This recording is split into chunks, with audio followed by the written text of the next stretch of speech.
Welcome to the CX Fanatics podcast, the show that helps D2C businesses increase revenue, referrals, and retention through exceptional customer experience. Tune in weekly for interviews, insights, and inspiration that will catapult not only your profits, but your growth. I'm your host, Elisa Connor. Let's get into the show. Hello, and welcome to this week's show. This is a continuation of episode 174, or the last key point of 174. If you missed that, that was last week's episode. And so I will link to that below in the comments and in the show notes, where we talked about 3 ways to consistently increase your wine club subscriptions or subscriptions of any kind of business. So if you missed that one, you're going to want to tune to that, because this is expanding on key point number 3, which was personalization of your marketing and sales material to customize the relationship and experience that you have with your customers and potential clients. So if you missed that one, you might want to go back and listen to that one and then come back and listen to this one, or vice versa. But this one will expand on that. So if you're new to the show, I'm Lisa Connor, and I own a company called DTC Growth Club, where I specifically work with businesses to optimize and create subscription models to increase their revenue and give them their time back. So thanks so much for tuning in today, and we are going to jump right into it. So one of the best ways to start customizing and personalizing an experience is through email marketing. Now, wait, before you go too crazy and go, I have too many emails already. I don't want to send more emails because I don't like getting emails. Let me just share a fact with you on email marketing and the return on investment for email marketing. So currently, email marketing has the highest return of investment than any other marketing tactic out there. And there's a couple of reasons that I promote email marketing to businesses that I work with. And that is because it is one of the few, if not only, places that you actually have ownership of your audience and of the people that are on that list. Now, does that mean that people don't abuse their email lists? Absolutely not. People constantly. Does that not mean that people buy email lists that should not be sold? Absolutely, constantly.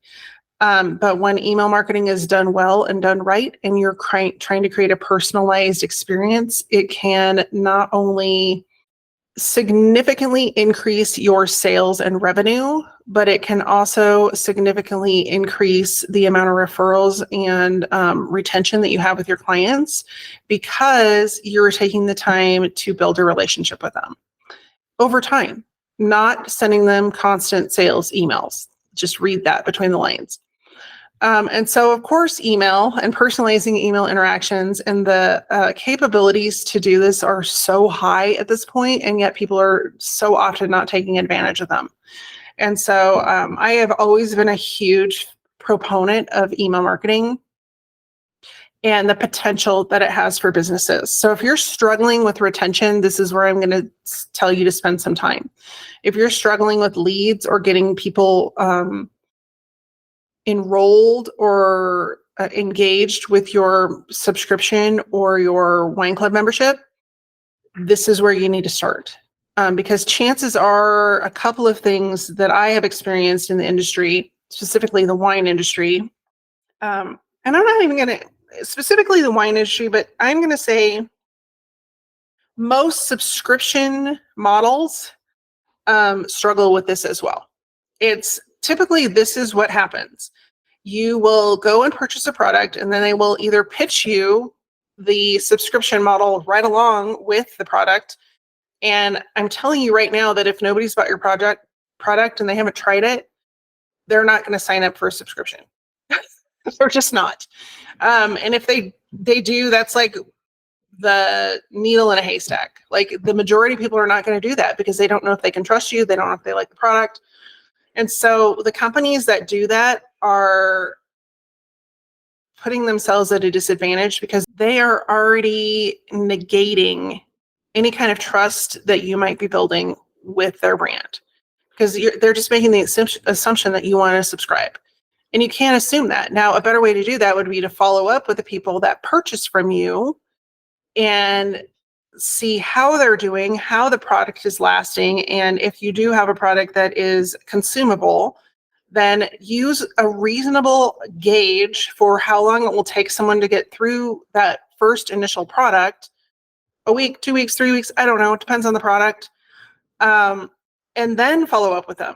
Don't send them the product, know it's delivered, and one day later say, hey, you want to renew? Because no, they don't. They probably haven't even gotten out of their mailbox yet. And so when we're creating those emails, we are doing this like, I always say, everybody wants the easy button. Everybody wants to push the easy button. And I kind of crack up because my mom has a friend, she gets so mad when her friend says this, but she's like, I just want my life to be easy. And I was like, she's like, life isn't easy. I'm like, well, I guess it is for her because she's decided it is. But that is the epitome of what people want their business and work life to be. They want the easy button. Well, there is no easy button when it comes to relationship building. It takes time. It takes attention. It takes thoughtfulness. It takes curiosity. And it takes you putting in the extra mile to actually build relationships with customers. Now, the payoff for that is substantial because you're not only going to have them purchase more throughout the lifetime of their alignment with you and your product, but they're more than likely going to be so overwhelmed that somebody's paying attention to them when most brands don't, or they don't do it right, that they're going to tell the world about it. And so what does that do for your marketing? Well, that means you have less money you have to dole out for leads, less money you have to pay your sales team to go close things, because you've got a whole pipeline of people that are coming from the people that you have invested in to begin with.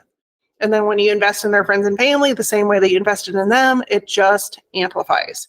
And so this is one of the simplest and easiest ways for you to start to engage and customize someone's journey with you, and people just don't do it. I don't want to, I don't like to throw people under the bus, but sometimes you just gotta. There are experts in customer experience who don't do this well. And to me, that is such a misnomer of like, if you're an expert, don't you think you should be doing this well?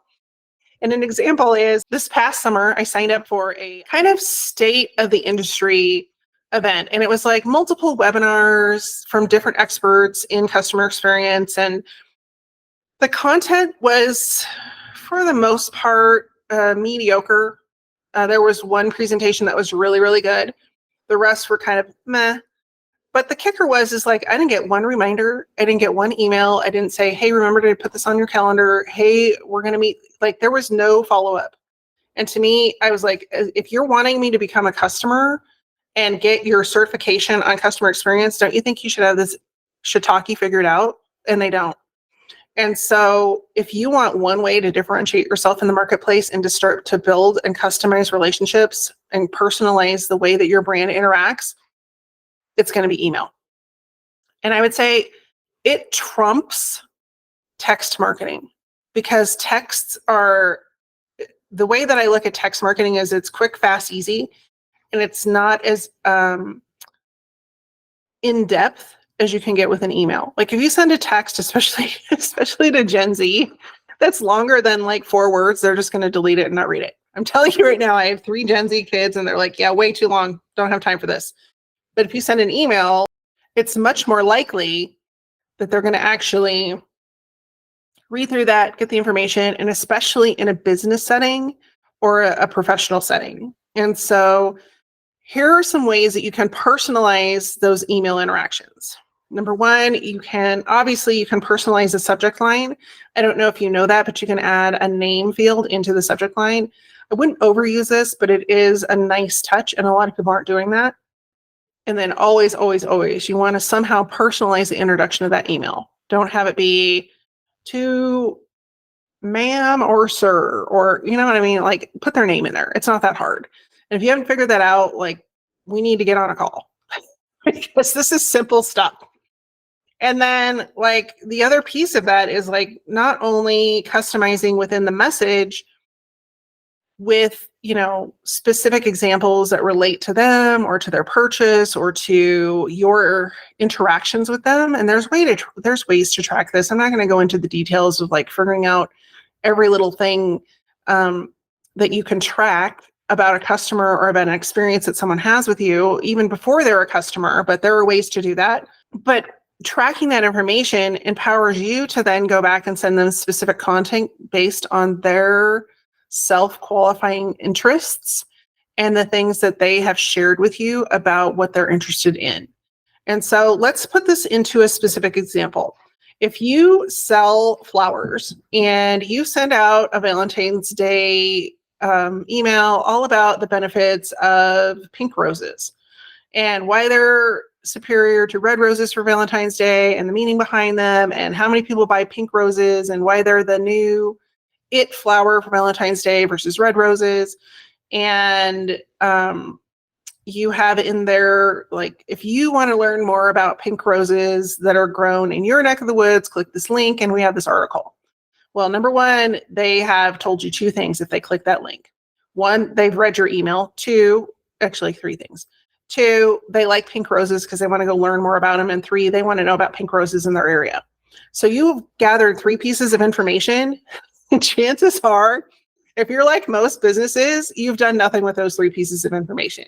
Whereas those could be a plethora of one, not only additional content that you could be creating for social media, creating emails around, creating offers around, but two, it's a way for you to personalize the way you talk to that person. Because if Sally over here is like, I don't even like pink roses and didn't click on one thing in there, or you had an email that says, hey, settle the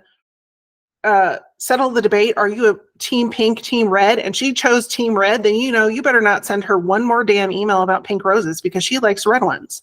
And she is probably irritated that you just went on this whole tirade about pink roses to begin with. So do you see what I'm saying about email being powerful? And those interactions tell you so much about your customers, about potential customers, and yet most of the information is either one, never gathered, or two, ignored. And what if you have not only power to collect that information, imagine what you could do with it. If you just took the time to think through the entire picture of what this one email could mean and where you could send people on their journey next to create a personalized experience. Because now that Sally likes red roses, your next question can be, okay, well, do you like red roses or yellow roses? And if she's like, yeah, actually, I like yellow, then X day on the red. Talk about the yellow. Next time you have a yellow rose promotion, say for Easter, then you're going to want to make sure Sally's eyeballs are on that yellow rose promotion and all the reasons she wants to buy yellow roses and how she can use them on her table and blah, blah, blah, blah, blah, blah, blah. You get the idea. That's what I mean about specificity. And 90% of subscription models are never going there. They never even go beyond, hey, we saw you bought this. Want to sign up for a subscription? No. Because the last thing anybody wants is another flippin' subscription. There are apps now. I can't think of what it's called now. I hear it advertised all the time, but it's like this. It's an app to get rid of all the subscriptions that you pay for that you don't use. Hello? Like, hello, McFly. Do you not see the writing on the wall here? Like, people don't want another subscription, but they want to be engaged with brands that want to engage with them and care enough to personalize and customize their content and their relationship with that person. People want relationships with people, yet most businesses will not take the time to create those relationships. So that is what this whole episode is. Obviously, I'm on a soapbox about it because I'm very passionate about it. So when you're looking at your email, those are specific ways that you can personalize it. One, you can do the subject line. Everybody does it. Most people do that. But if you're not, do it at least once in a while, put their name in there.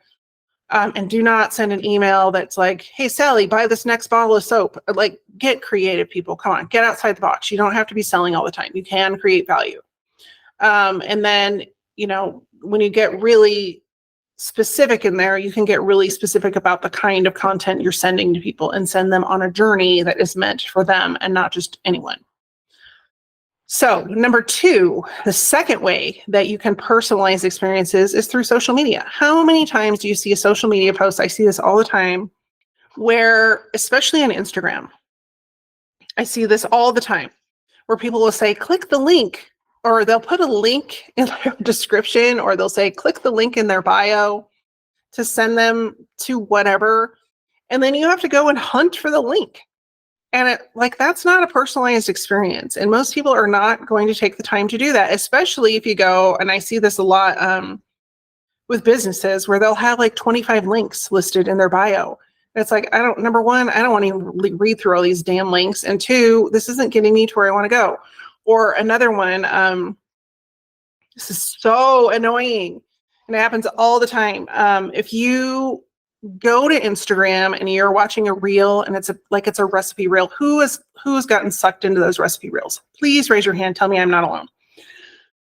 And you go and you're like, oh, that totally looks awesome. And I kind of want to make that like for dinner tonight, but do I have all the ingredients? So you go click on it and it sends you, first of all, it sends you back to their page. And then you have to click the link in their bio. And then you click it and it's like this big link thing. Well, then you have to search through so many pictures to try and find, even remember what it was you were going to make, because by now you had 4 other things you've had to do. That finally you're just like, forget it. I'm not making it for dinner. We're getting takeout. Because it's ridiculous. It's like, instead, why not figure out a different way to communicate and start building a conversation with those people? And one of the best ways to do that is to have a direct message. Hey, you want the recipe? Send me a direct message and I'll make sure I get you the link. And you can automate a lot of these things. You can also get really specific about creating conversation around specific products instead of just like, hey, we sell shampoo. Great. That's nice. Everyone uses shampoo, but what makes your shampoo different? Well, we sell shampoo for people with curly hair, and we make sure that their hair isn't all dried out and it looks great all the time. And we don't have plastic bottles. And so we're very earth friendly, and, on and on and on. Tell us about your favorite reasons, for buying shampoo. And you're, putting out information that is really specific to a specific person where they can talk back. Like, what do you not like about your shampoo now when you have curly hair? Well, it makes either my curls flat, or it makes them, so they're all dried out. And I don't like either of those things. And I don't want to wash my hair every day. And all of the things that are interactive. And so when you're asking those questions, instead of like, here's our brand new blue shampoo, no one cares. No one cares about your blue shampoo. They want to know how it impacts their life. And so if you're going to put out social media and want people to engage with it, give them a reason to engage. And it goes with any product out there. It could be a wine club. It could be, a streaming advertising. It could be, or a streaming application. It could be food boxes. It could be anything.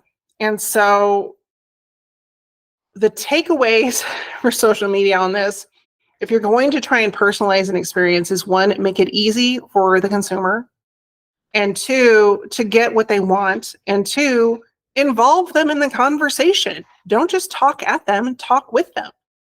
And a lot of ways that you can answer or get the information out there is to create a chatbot. And so if you don't have a chatbot, or you're not utilizing your chatbot to its full extent, a lot of the software used in the wine industry for e-commerce and wine club delivery and order processing and compliance and those sorts of things, they have chatbots that are built in. Now, whether or not you can utilize those on social media, I don't know, but chances are that if you can't, you can find an integration to make them talk to each other and utilize that to all go into your CRM, so that when you're wanting to communicate with your audience, all of that information should live in one central hub. There are 2 different kinds of email service providers when you're looking at CRMs. One is subscriber based, where it's actually individualized by a subscriber, and the other is list based. I am not a fan of list-based email service providers for one reason alone. It provides a horrible customer experience, because if you have Mary Jo over here, and she signed up for this email list of, I want to know about pink roses. And then she signed up for this email list over here. I want to know about yellow roses.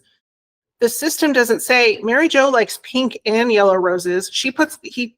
It puts Mary Jo on two separate lists. So whenever you're emailing, she's going to get two separate sets of emails, one about all the pink roses and one about all the yellow roses.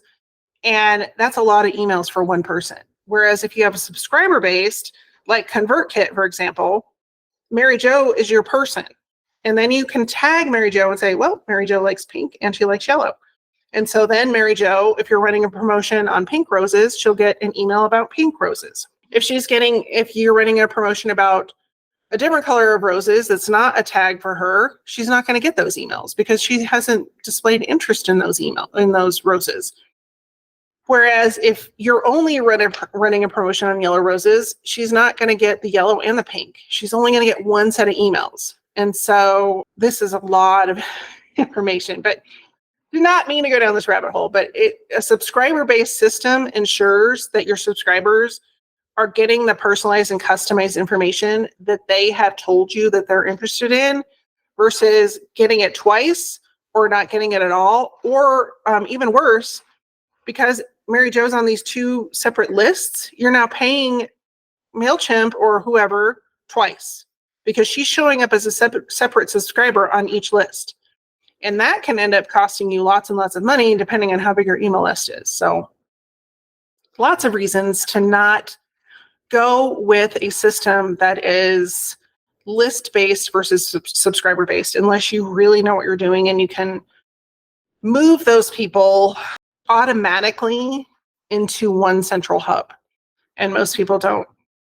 That doesn't happen. So, but all of that to say that there are ways to connect a chatbot through social media to your CRM and possibly using your software system that you already have. So I'm not familiar with every type of software out there. There are many that I am familiar with, but more often than not, you can get them to talk to your CRM simultaneously. And then if you have the right person on your team, they can then filter out, so that you're getting the information to the people that want that information. And you have a very clean backend CRM, yet you're collecting as much information as possible to create a personalized experience. So let's look at an example of what a social media interaction with a chatbot would look like. If we go back to our example of the recipe and say it's last night we just made this recipe called egg roll in a bowl, which was awesome. It's like an egg roll without all the wrapper. So very clean.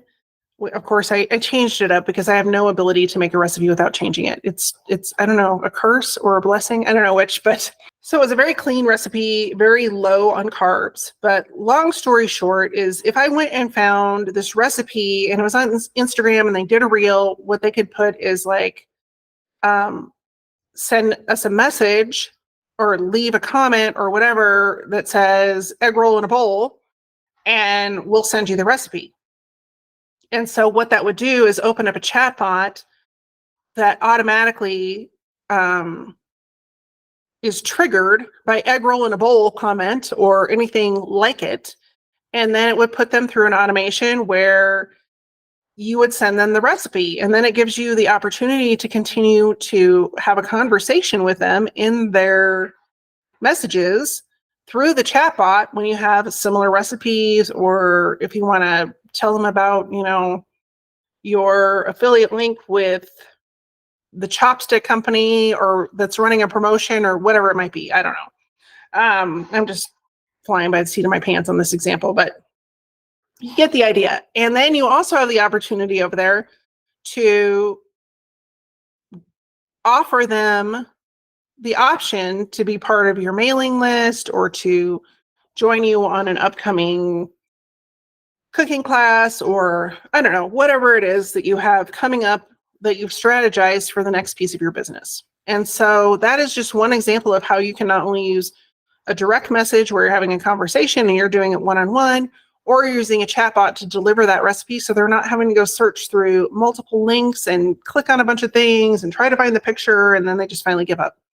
Instead, they're like, oh, sweet, I have this recipe, I can print it out, or I can just look at it on my phone and it goes directly there and blah, blah, blah.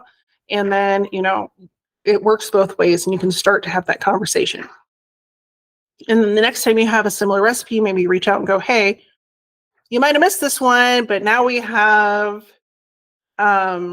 gluten-free lo mein in today's recipe. Chicken lo mein, gluten-free. Thought you might want to check it out. Want the recipe? Yes, here, blah, blah, blah. But it's a way for you to personalize those interactions, because now you know that they're interested in that kind of recipe. You can send them a different kind of recipe. So that would be an example of how to personalize your social media interactions. And then the third way that you can start to personalize experiences is by personalizing rewards or offers that you give to people that are customers or subscribers to your email list. So the third way would be to personalize different rewards or discounts or offers to people that are either already in your sales funnel or that are already customers that are purchasing, by giving them, for example, loyalty discounts. So if they've ordered once, and I used an example of this in my last episode where I was talking about a different winery, and I don't have the name off the top of my head, but I'll have a couple of other examples at the end of this episode too that we'll get into in a minute. But basically it was like, oh, if you sign up for our wine club, well, you can expect that you're going to get a $50 discount on your next order too. And so it's a loyalty discount. So like, not only are you going to order, but if you continue to order, we're going to reward you for ordering again. And so there are different ways that this is done. One that comes to mind is that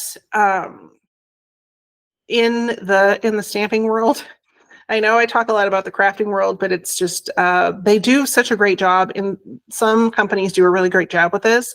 But the one that comes to mind is, I know you've heard me talk about Gina K before, but she has a discount, or it's not even a discount. She has a reward that she offers people when they spend $50. No, $75. So at $50, the reward is you get free shipping. And when you are purchasing in that industry, free shipping is not the norm. In shipping, and I understand it from the company perspective, because shipping can be really expensive, especially if you're sending out all these different orders. Even if it's not super heavy, you're looking at like $7 per customer nationally, and then it's even more internationally. And so that's the reason most companies don't offer free shipping. But she does. She's like, if you spend $50, you have shown that you are a friend of Gina K, lack of a better term. And so we want to reward you with free shipping. Well, then if you spend another $25, you not only get free shipping, but you also get an exclusive stamp set for free. And usually those stamp sets will come out like the next month or 2 months later, and you can purchase them, but they're like, I don't know, a $10 or $12 value. So she's basically giving you a $10 or $12 product for free. And so that's a way to boost sales by personalizing, the reward based on their behavior and giving them a discount because they're already purchasing. And most companies don't do that. And so that's why I wanted to use it as a unique example, as something you could mimic in your business. And what does that look like in your business? And a lot of times, if you're looking for inspiration, a great way to do it is to look at the bigger companies. One that comes to mind is Bath and Body Works. I usually don't order. I like a couple of their candles, but I usually don't order a lot from them. For just, most of their stuff is too stinky for my household. It's like it's too strong.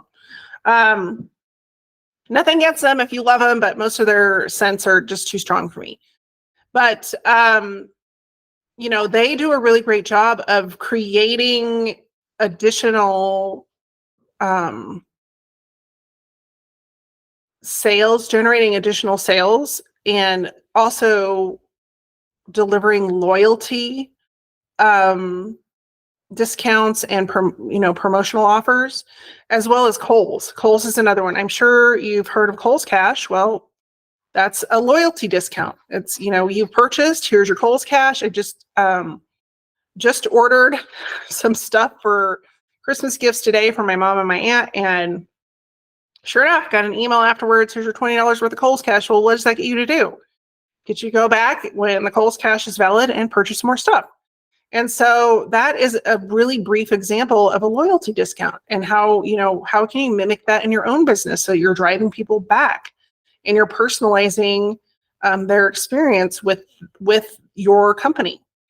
And then, using Kohl's as that same example, and I actually have other examples, but this just kind of came into my head when I was talking, is that, you can give them access to special releases. So one of the ways that Kohl's does this is, I don't know if you've noticed this or not, but Kohl's actually will offer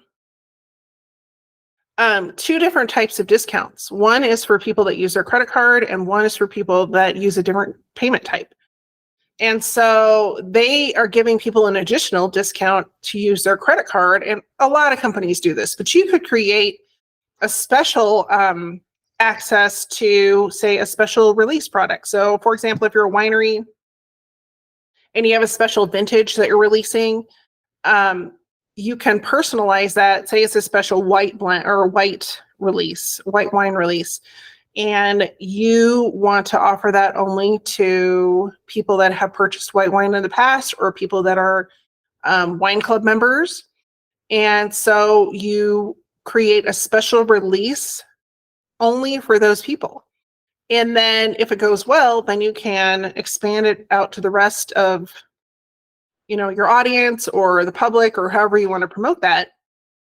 But then you also can have feedback from your audience who already has access to that special release, and gather, testimonials about their experience with that wine. Did you like it? What did you like about it? And then that helps you promote it outside, or determine whether or not it's going to become a new product in your offering. And then that leads to the last point. I kind of flowed right into that, which is giving people early access to new products or services. And a lot of times you can test with a special release, and then you can just provide it to another group of people as a bonus for their loyalty. And so what would that look like? If we're talking about, let's go back to the wine example. If you have this special vintage or special release of white wine, you only offer it to your wine club as a special release. And then once you have feedback from that, then you only offer it as a new product to other people that have purchased wine that are not in your wine club. And then if it goes over from there, then it's a good choice, and then you can offer it publicly as a new product. And so that's a way that would play out in the marketplace. So let's go. I have a few examples to walk through of people that are doing this well, and specifically with loyalty and personalization, that is helping them not only get new subscribers, but also helping them to keep subscribers that are already there. So this is such a fine little, it's such a fun little brand, and I ran across it when I was doing some research, but it's called Frog's Leap, and their wine club membership is called the Fellowship of the Frog, which is, it took me a couple minutes to figure it out, but it was actually very clever how they did it. Well, their wine club membership is one of the ones that was really unique in that it offers quite a few benefits to people. that are in the membership, but also have a lot of raving fans about their membership. And the comments that people leave and the testimonies that they left really kind of explain why it works so well, and they're really complimentary. And then the other piece is that they were really good about spelling out exactly what you get with a wine club membership. The delivery of the benefits could have been a little bit better. You had to click on these pictures to actually get the benefits. So I would have, like, if I were designing that website, I probably would have changed it around a little bit and said, great, you can have the benefits here, but you also need to have them spelled out somewhere. Because if you didn't click on the dots, you wouldn't know what the benefits were. But they did a really great job of spelling them out. It just, the delivery of the exact things that you get with a wine club membership were not clear if you didn't go seek them out. So, but their wine club membership does some of the things that we've talked about. It gives first access to wine club members to wines. So if they have special releases or they have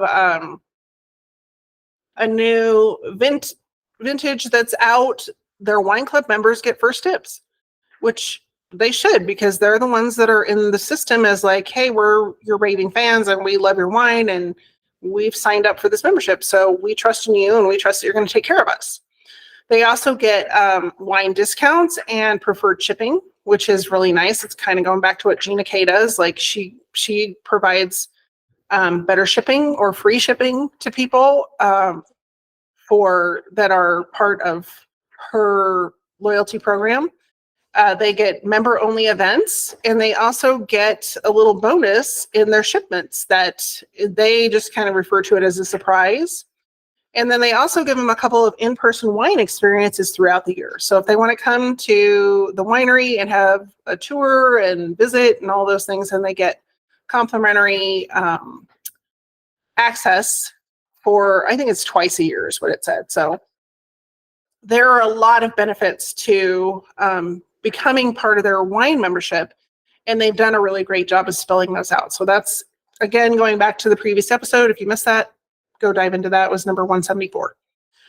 So this was another favorite of mine, and it was kind of funny because in my household, this was like a big end of year thing that I didn't even know it was going to turn into. But Spotify does a great job with their Wrapped campaign. And if you haven't done Spotify Wrapped, go check it out, because it's probably there waiting for you and you didn't even ask for it. But this is a great way. I would assume that they do it for everyone, but maybe it's, I have premium, so I'm not sure. But either way, they have created the ultimate personalized experience. Not only do they include the number of hours that you've spent, and they calculate it to the number of days, but they tell you like your most listened to songs and the most listened to genres and how many genres you listen to and all of those things. But then they also have personalized messages from the artists that you listen to the most. And so they've really thought through this whole experience, and it's really quite interesting and elaborate. And they've done a really good job. So if you haven't checked out Spotify Wrap, I would totally go check it out. See if you have it this year. If you don't listen to Spotify, you're probably not going to have much Wrapped, but ask your friends who listen to Spotify and they'll show you theirs. But really great personalized experience. So last but not least is HelloFresh, and they do a meal delivery program. If you're not familiar with them, they have the option for you to go in and choose how many meals you want for the week, month, whatever you decide. They take into consideration dietary restrictions, allergies, the number of people that you're feeding, so you can choose the right subscription plan. And then once you choose that, they not only deliver the different meals, but then they follow that up with customized emails that can talk about different ways that you could use those ingredients to create different recipes. And they send you recipes to go with the meals that you order and all of those sorts of things. And they personalize it based on like what your plan looks like, and like, how many people you're feeding, as well as, the food interests that you've chosen. So they do a really good job of personalizing their experience with their customers too, which is probably why they have a much higher reputation than some of the other um, food delivery programs out there. And HelloFresh has a very good reputation. Before we wrap up this episode, let's just do a recap real quick on what we covered. So the things that we talked about to personalize experiences for our current customers and also future customers are to personalize email interactions, to figure out ways to personalize and automate our social media interactions so that we're delivering customized content and information to our audience.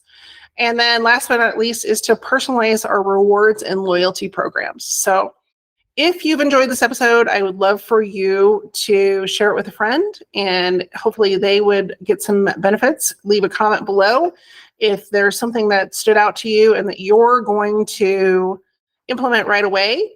And more importantly, I would love to know what you're going to take action on first. Are you going to dive into personalizing and customizing your email interactions? Are you going to work a little harder on social media to customize and personalize those and maybe set up a chatbot? Or are you going to figure out a way to personalize your rewards and loyalty program? So leave a comment below and let me know. Now, I wanted to tell you what is coming up in an upcoming, I have upcoming episodes. So one I referred to in my previous episode, and that was 3 ways to attract Generation Z buyers. This is the next generation of buyers. If you aren't paying attention to them, I highly recommend you tune into this episode so that you know why they buy differently and what you can do to plan and strategize around that new buying demographic. And if you haven't plugged into it yet, good idea to plug into it because they're coming and they're already here. And then the next episode after that is one that sort of goes along with this one, and that is how to decrease subscription churn and increase profit. In the meantime, I am wishing you all a very happy holiday season. It is wrapping up towards the end of December here, and I will be back next week with another episode. In the meantime, take care, be well, and stay safe. Did you miss something in the show today? Didn't have time to take notes? Listening on the go? No worry, I've taken notes for you. You can head on over to dtcgrowthclub.com/podcast, and there will be links and a description to today's episode. In the meantime, take care, stay well, and I'll see you soon.